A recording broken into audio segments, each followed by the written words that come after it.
All right, today we're cracking open one of the most detailed architectural blueprints in ancient literature. Seriously. Parshat Teruma gives us this incredible plan for the Mishkan, a portable sanctuary just filled with gold, intricate beams, super precise measurements. But what if this ancient building plan isn't really just about a physical space? What if it's actually a guide for something we build every single week? So on one side, you've got the Mishkan, a physical place, right? And on the other, you've got Shabbat, a sanctuary in time. One is built with materials. The other is built with moments. So the big question, the one we're going to tackle, is how can a blueprint for a building possibly be a map for a day?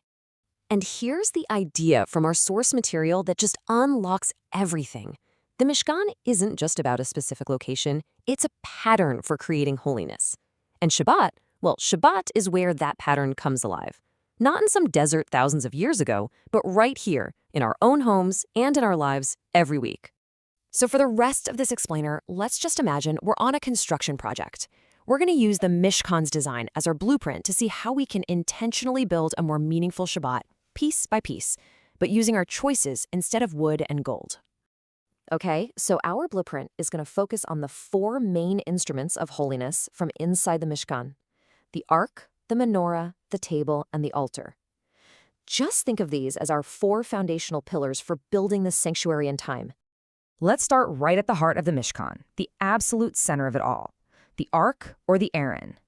In the Mishkan, the ark held the stone tablets, the covenant itself.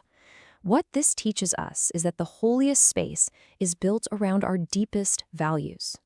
Well, Shabbat does the exact same thing for our week. By pausing all our work and our creative projects, we create this space that naturally pulls our focus back to what really matters: our values, our learning, and our connections. And this brings us to a really powerful, personal question to ask ourselves. When the constant noise of the work week finally quiets down, what naturally rises up to take its place? What becomes the center of your home, of your attention? Okay, let's move on to our next instrument and see how this all builds. We've got our center, and now we need to add some light. This is the menorah. You know, the menorah's light wasn't just for seeing, it was a symbol of wisdom and warmth. And it's the same with the Shabbat candles we light. They're not just for illumination. Their whole purpose is to fundamentally change the atmosphere. The tradition connects them directly to shalom, peace in the home. It's not that harsh, glaring light of productivity, but a soft, gentle glow that encourages patience and helps us see each other more clearly, more kindly. And this invites us to ask, what actions on my part actually bring more light to the people I'm with? Is it my tone of voice, my undivided attention, maybe just a sense of calm?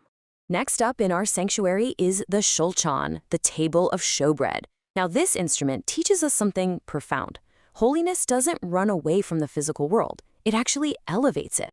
The shulchan held bread that was constantly present before God, which is a brilliant illustration of what our Shabbat meals can do.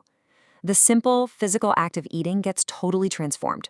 Through challah, kiddush, songs, and just being present with one another, we turn a routine meal into a moment of real connection and gratitude. The table literally becomes a place where blessing is an experience, not just some abstract idea. And that leads to another really practical point of reflection for all of us. How can we make our tables, whether it's on Shabbat or any day, a little more holy? A bit more present, more thankful, or more welcoming to others? And finally, we arrive at our fourth instrument, the altar of incense. This one represents a much more subtle, internal dimension of holiness. Now, what's fascinating here is that you don't eat incense like you eat bread, and you don't study it like the Torah in the Ark. You breathe it in. It's this fragrance that quietly fills a space and rises upward. And that's a perfect metaphor for the inner peace of Shabbat. Those quiet moments, the prayer that feels less rushed, the ability to just sit in silence without feeling guilty that you should be doing something else. It's the part of holiness you just absorb. So the final question is deeply personal. What helps your soul rise on Shabbat? For some people, it might be singing or a long walk. For others, it's a quiet moment with a book or just some uninterrupted time with family. What's your incense? Okay, so we've looked at the four core instruments.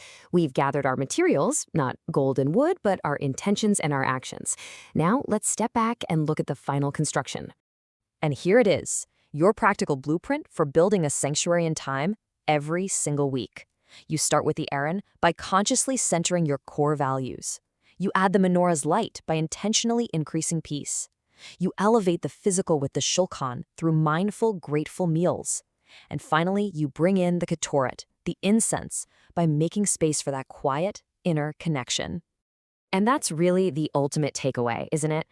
The detailed plans in the Torah aren't just some ancient historical record. They are a timeless blueprint for creating sacred space.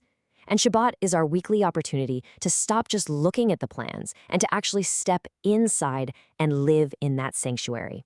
So, what will you build this week?